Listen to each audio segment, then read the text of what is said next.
महर्षि विश्वामित्र साधु बनने से पहले एक प्रतापी राजा थे। वहीं विष्णु भगवान के छठे अवतार भगवान परशुराम जन्म से तो ब्राह्मण थे, परंतु वे क्षत्रिय की भांति सदा ही युद्ध के लिए तत्पर रहे। कैसे एक रानी के निहित स्वार्थ के कारण इन दोनों के भाग्य आपस में बदल गए, आइए जानते हैं इस रोचक कथा को। आप सभी का मानवीय स्किल्स पर स्वागत है। दोस्तों, अगर आपने अभी तक इस चैनल को सब्सक्राइब नहीं किया तो प्लीज़ सब्सक्राइब कर लें।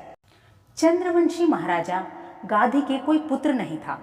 उनकी एकमात्र कन्या थी जिसका नाम सत्यवती था।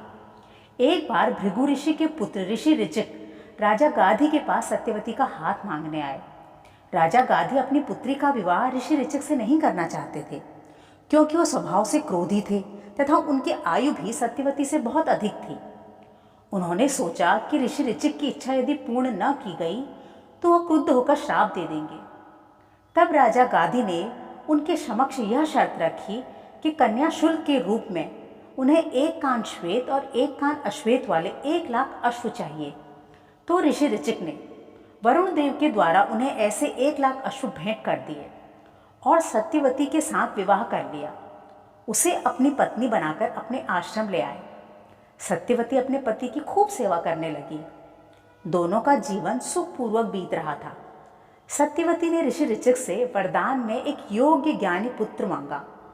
ऋषि ऋचिक ने कहा, प्रिय, तुम्हें शीघ्र ही मनचाहे पुत्र की प्राप्ति होगी। इस पर सत्यवती ने कहा, स्वामी, मेरे माता पिता का कोई पुत्र नहीं है, आप उन्हें भी एक योग्य वीर पुत्र का वरदान दें। ऋषि ऋचिक ने कहा, ठीक है, तुम्हारी दोनों ही इच्छाएं पूर्ण करूंगा। शुभ मुहूर्त देखकर ऋषि ऋचिक ने एक महान यज्ञ का आयोजन किया और सत्यवती के माता पिता को भी बुलाया तथा दोनों माँ बेटी से यज्ञ में आहुति देने को कहा। यज्ञ समाप्त होने पर ऋषि ऋचिक ने अपने हाथों से चावल, दूध, शक्कर व मेवे डालकर चरु यानी कि खीर का प्रसाद बनाया और उसे 2 हिस्सों में बांट दिया। उन्होंने सत्यवती से कहा, दायां वाला पात्र तुम्हारा है तथा बाईं तरफ वाला पात्र तुम्हारी माता का है। दोनों अपने अपने पात्र से ही खीर को ग्रहण करना। इतना कहकर वो वहाँ से चले गए।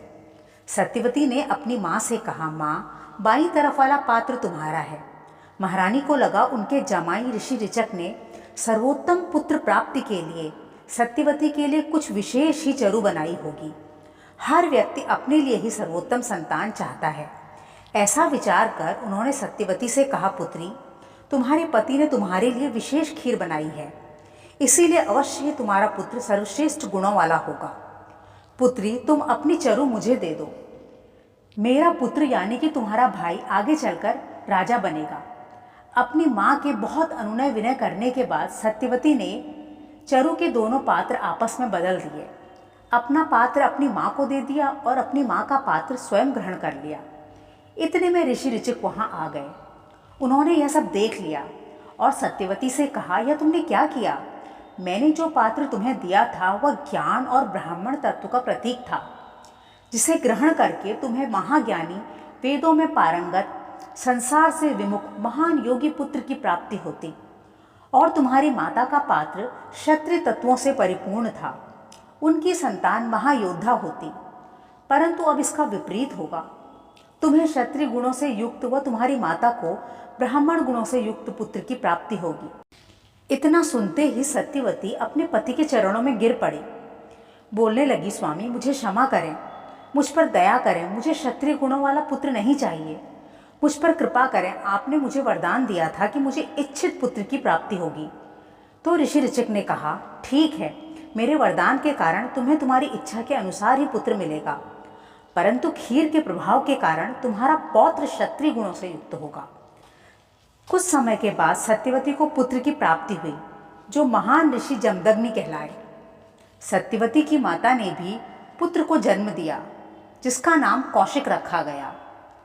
अपने पिता राजा गाधी के बाद वो राजा बने, परंतु उनका जन्म ही ब्राह्मण तत्व से हुआ था, तो एक राजा होते हुए भी अपना सब कुछ त्याग कर वे एक महान तपस्वी विश्वामित्र कहलाए।